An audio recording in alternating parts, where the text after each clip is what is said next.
à Mitsiphonie, les journées télévisées internationales de la francophonie. Ça va, Yuki? Ça va, merci, et toi? Ça va. Et maintenant, nous allons parler d'une rubrique internationale avec Omar et Simi. Bonjour et bienvenue encore une fois dans la section internationale. Aujourd'hui, je vais parler du travail au Maroc. Dans le cadre de la célébration du centenaire de la création de l'Organisation internationale du travail, OIT, cette dernière a lancé une initiative sur le thème Initiative sur l'avenir du travail, à laquelle toutes les villes du Maroc se sont réunies le mercredi 13 pour en parler sur l'avenir du travail. À cet effet, le ministère de l'Emploi et des Affaires sociales organise, en collaboration avec l'OIT, une rencontre internationale tripartite sur le thème Nouvelles opportunités pour les francophones. Les travaux de ces rencontres, qui constituent une occasion pour examiner, échanger et approfondir les discussions autour des nouveaux modes de travail, portent sur les sections, l'éducation, les technologies de l'information et de la communication et la médecine. Lors de mes reportages l'année dernière, j'ai eu l'opportunité de rencontrer une famille française qui s'est installée au Maroc parce que d'après eux, dans ce pays francophone, on nous offre beaucoup d'opportunités de travail dans les différentes sections. D'ailleurs, Cindy, les francophones représentent une grande communauté, n'est-ce pas? Tout à fait, Omar. Et cette semaine, c'est la semaine de la francophonie. Comme chaque année, au printemps, le monde francophone fête sa langue, le français. Le terme francophonie est apparu pour la première fois vers 1880 quand un biographe français, Onésime Reclus, l'utilise pour désigner l'ensemble des personnes et des pays qui parlent français. La francophonie est un ensemble de femmes et de hommes qui partagent une langue commune, le français. La francophonie en chiffres. C'est un total de 274 millions de locuteurs de français, dont 212 millions en font un usage quotidien sur les 5 continents. C'est aussi 125 millions d'apprenants de français, dont 76 millions ont de français pour langue d'enseignement et 49 millions étudient le français langue étrangère. Le français est ainsi la 5e langue la plus parlée sur la planète. C'est aussi la 2e langue des affaires en Europe, la 3e dans le monde et la 4e langue de la droite. En tout, il existe 77 millions de francophones de quotidien en Europe et 52 millions d'Européens capables d'avoir une conversation en français. Merci beaucoup. Et c'était intéressant, n'est-ce pas? Oui, c'est très intéressant cette rubrique sur la francophonie. Pour l'enrichir, on a trouvé des témoignages. Regardons ensemble. Bonjour Christelle. Bonjour. Je vais poser 3 questions sur la francophonie. Okay. La première question c'est qu'est-ce que c'est pour vous la francophonie, justement, ou une vraie réalité? Bon, avant d'étudier la licence en langue française, pour moi c'était seulement un mot, mais c'est à partir du moment où j'ai pris la classe de français langue maternelle que j'ai vraiment découvert qu'est-ce que cela signifiait. Et maintenant, pour moi, en travaillant dans la licence en langue française et en ayant des contacts avec des personnes francophones, c'est plutôt une réalité pour moi, c'est plus de réalité qu'avant. Croyez-vous que parler français, c'est une chance? Pourquoi? Oui, je crois que parler français ou apprendre le français, c'est une opportunité de faire beaucoup de choses, comme aller en tant que boursier en France. Comme la francophonie, c'est si grand, je crois que tu as l'opportunité d'être en contact avec d'autres cultures qui ne sont pas exactement la culture de l'Hexagone.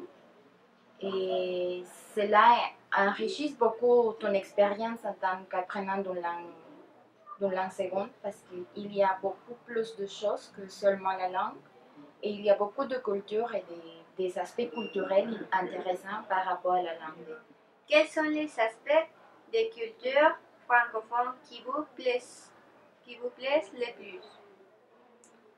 Je crois que c'est la littérature. C'est l'une des choses qui attire le plus mon attention, la littérature des Iliens, comment dire, Iliens, des personnes, bon, la culture des francophones de la partie africaine, c'est aussi intéressant parce que même quand il est en langue française, à l'intérieur, il y a beaucoup des aspects culturels de leur nation, comme, je ne sais pas, l'Algérie ou d'autres pays.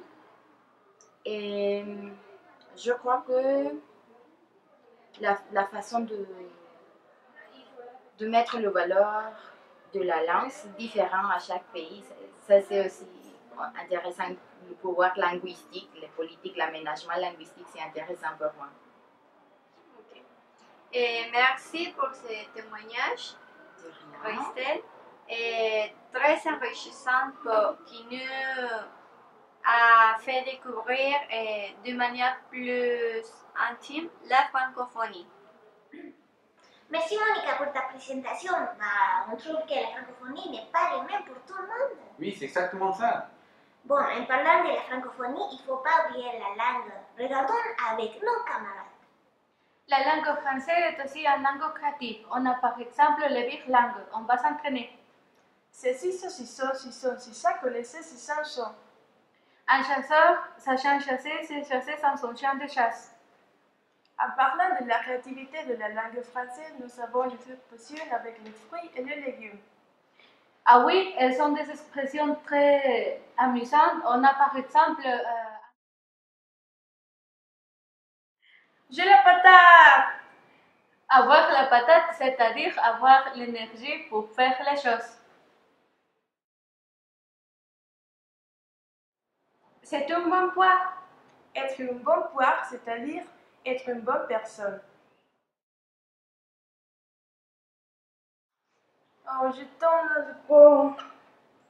Tomber dans les pommes, c'est-à-dire s'évanouir. J'appuie sur les champignons. Si appuyer sur les champignons, ça veut dire accélérer. Wow, je vois qu'ils sont très bons pour des bilingues. Oui, certainement. Oui, maintenant nous allons parler du sport. Aujourd'hui, on va présenter deux sports qui sont peu connus à l'étranger. Le premier est la lutte au Sénégal et le deuxième est la pétanque en France. Mais en quoi consiste la lutte au Sénégal? Tout d'abord, je vais parler sur les règles qui sont très strictes. Le temps de la lutte se divise en 3 parties de 15 minutes. Chaque partie a une pause de 5 minutes. La bataille se finalise quand un lutteur fait tomber son adversaire. On considère perdant la personne qui touche le sol avec la tête, les fesses ou les dos. Et finalement, un lutteur gagne quand son adversaire n'a plus conditions physiques pour continuer. Et je vais donner la parole à mon camarade César qui va nous expliquer un rituel sur la lutte au Sénégal. Merci Fébé. Bon, en parlant de rituels au Sénégal, la préparation mystique c'est très important parce qu'au Sénégal on appelle les bakus, mais à quoi ça sert? Bon, il s'agit de chanter les prouesses pour intimider au contraire et pour encourager aux personnes. Les lutteurs, ils dansent ce qu'on appelle au Sénégal les tantans. Les rituels religieux, c'est fait pour chaque lutteur. On appelle marabout la personne qui fait les rituels. Ils ont l'obligation de lancer au lutteur une espèce de magie pour les protéger du contraire. Les rituels religieux font partie aussi de la vie quotidienne au Sénégal. Mais bon, je laisse la parole à ma camarade Félix. La pétanque, c'est un sport traditionnel en France qui se pratique avec des boules 100% d'acier et une seule boule de bois qui se joue depuis un cercle de 50 cm tracé dans le sol. La finalité de ce jeu est lancer les boules les plus proches que les boules de l'adversaire. il y a 12 équipes avec 12 ou 3 joueurs. Sur le terrain, il ne doit pas y avoir plus de 12 boules. L'équipe qui gagne, c'est le premier à arriver à 13 points. Et je vais donner la parole à mon camarade qui nous va parler à propos de certains championnats. Oui, mes amis, en fait, en France, il y a plusieurs championnats de la pétanque. Par exemple, nous avons la triplette vétéran, la triplette féminine, la doublette mixte, la triplette jeune, la tête-à-tête et la tête-à-tête au féminin. Aussi, il faut bien dire que nous avons une Coupe de France de la pétanque. Traditionnellement, la pétanque est appréciée par les personnes âgées, mais à nos jours, nous voyons aussi qu'il y a plusieurs gens qui s'intéressent à ce bel sport. Donc, merci Phoebe, et donc, mes amis, on se voit à la prochaine fois. Merci. Et merci César et Phoebe pour vos informations. Ensuite, nous avons la rubrique de la culture avec le cinéma. Bonjour à tous. Bonjour, c'est là qui va nous présenter aujourd'hui. Le livre de Madame Bovary est un roman de Gustave Flaubert. Un classique. Oui, paru en 1857. Et ce livre raconte l'histoire d'Emma, qui rêve d'une vie mondaine comme les princesses de romans à l'eau de rose, dans lesquelles elle se réfugie pour rompre les nuits. Elle devient l'épousée de Jacques Bovary, qui n'est qu'un simple officier de santé. Emma est déçue de cette vie monotone. Elle se crée une réalité romancée. Emma sent le désespoir et le dénouement est catastrophique. Ce roman a été adapté plusieurs fois à Sarail au cinéma. La plus récente est le film de Sophie Bach en 2015. Et le rôle principal sont interprétés par Mia Wasikowska et Henry Hughes. C'est un film britannique, mais il ne faut pas oublier qu'il est l'adaptation d'un roman français. Qu'est-ce que tu penses de cette histoire, de ce film? Je crois que c'est un film qui reflète beaucoup ce qui s'était passé dans l'époque que tu nous parles. Et je crois qu'il nous donne beaucoup de matériel pour réfléchir. Et l'adaptation que tu nous montres de 2015 me semble très bien faite. Oui, à mon avis, c'est une histoire qui dépend d'une vie, de la vie d'une femme et qui ne se contente pas de ce qu'elle a. Oui. Ou qui la dépasse. C'est beaucoup pour elle. Mais bon, ça va. Quel est le film que tu nous parleras? Je vais présenter le film L'élégance du hérisson, qui est un roman de Muriel Barbery en 2006, publié en 2006, et ce livre a vendu plus de 1 million d'exemplaires. Oui, c'est beaucoup. Oui. Et de quoi il s'agit? Il s'agit de deux histoires. La vie de Renée de 104 ans, une concierge d'immeuble qui, sous l'apparence d'une femme inculte et simple, est une lectrice clandestine de textes philosophiques et des écrivains russes. Dans le même lieu habite une petite fille de 12 ans qui refuse le monde des adultes. C'est pourquoi elle a décidé qu'à la fin de l'année scolaire, elle se suicidera et mettra le feu à l'appartement familial. Mais avant, il se passera un événement très spécial. Le film a sorti en 2009 en France et a attiré beaucoup de spectateurs. Et qu'est-ce que tu en penses? Bon, c'est un film bien fait, surtout pour la vision magnifique du réalisateur de montrer la perspective de la petite fille à travers sa caméra. Oui, c'est vrai. C'est tout. Et on vous invite maintenant à regarder le film français. Et aussi, lisez-le. Oui. À la prochaine. Merci. À la prochaine. Oh là là, j'ai oublié mes popcorn. Ah, moi aussi. Non. Maintenant, nous allons finir avec Jocelyne qui va nous apprendre à faire une pignette. Bonjour à tous. Aujourd'hui, on va apprendre à faire une petite piñata traditionnelle. Le mot piñata vient de l'italien piñata, qui signifie un vase en terre cuite en forme de fruit de pomme. Savez-vous que la piñata vient de la Chine? Marco Polo a rapporté cette idée en Italie et après en Espagne. Et alors, avec la conquête de l'Amérique, les Espagnols ont passé cette tradition. Si vous êtes mexicain, ne soyez pas triste. L'histoire raconte aussi que dans la culture maya, il y avait un jeu où les habitants cassaient un vase en terre cuite avec du chocolat à l'intérieur.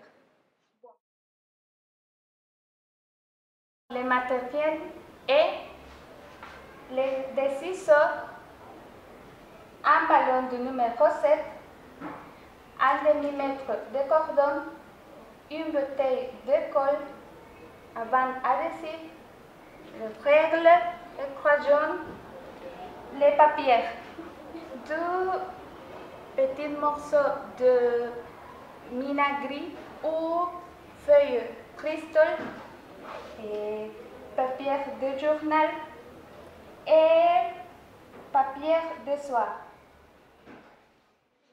Premièrement, pour faire le récipient de bonbons, nous devons couper le journal en petites pièces, comme ça.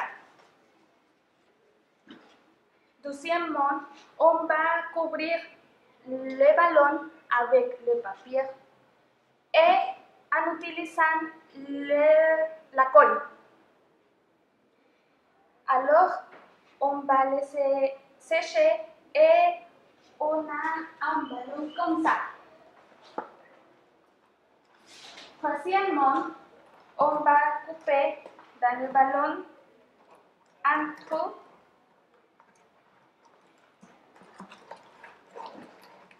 et jusqu'à nous pouvons mettre la main.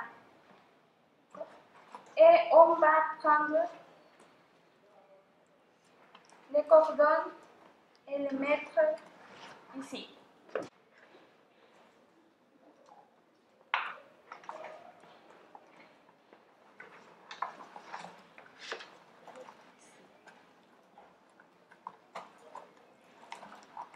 Comme ça. Pour faire le pic, nous devons couper 4 de 32 cm de deux papiers, lamina gris et les métallisés. On va les fermer comme ça.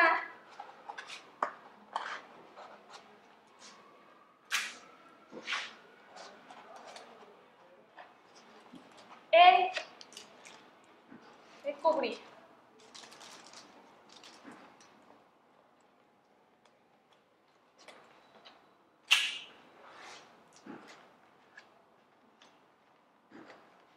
Alors, on va les coller dans la piñata en coupant des petites bandes comme ça. En utilisant aussi la bande adhésive pour les coller. Nous allons les coller tous les pics dans la piñata. Alors, pour couvrir la piñata, nous devons commencer pour le pic.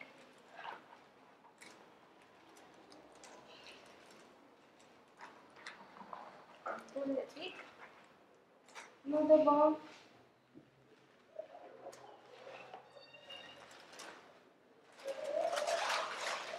plier les papiers de soie en 5.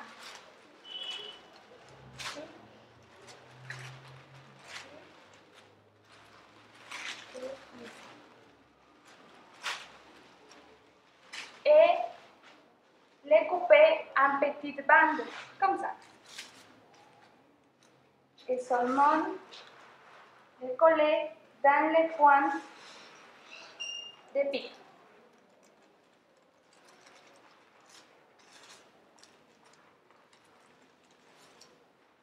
Et c'est tout. Voilà. Nous avons notre piñata. À votre tour. Oh là là, je ne savais pas que les piñatas venaient de la Chine. Moi non plus. Voilà notre dernière rubrique sur la météo. Bonjour à tous. Aujourd'hui, le climat de la France sera mitigé. Dans le nord-ouest de la France, il y aura de nuageux et dans la région de l'Île-de-France, il y aura des risques de grêle. Dans la région sud-est, sera ensoleillé et dans la région du nord-est, il y aura des orages. La température maximale attendue sera de 19 degrés à Nice et on n'espère pas plus que 8 degrés à l'est de la France. Merci beaucoup pour votre attention et si vous êtes dans le sud, profitez du soleil. C'est triste, mais il faut dire au revoir. Oui, merci à tous. Merci à tous les journalistes. Merci à tous les spectateurs. Bonne journée. On se voit la prochaine fois.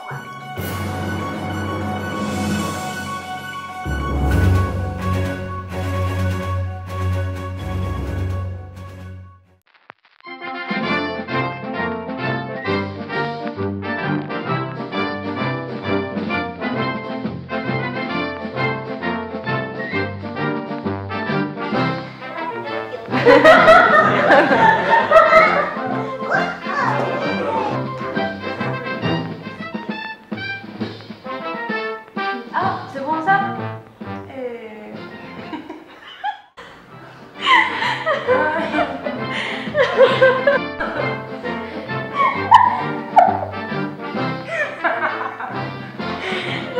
Así no se puede. Perdón. Votre attention, on se rencontre la semaine prochaine. Au revoir.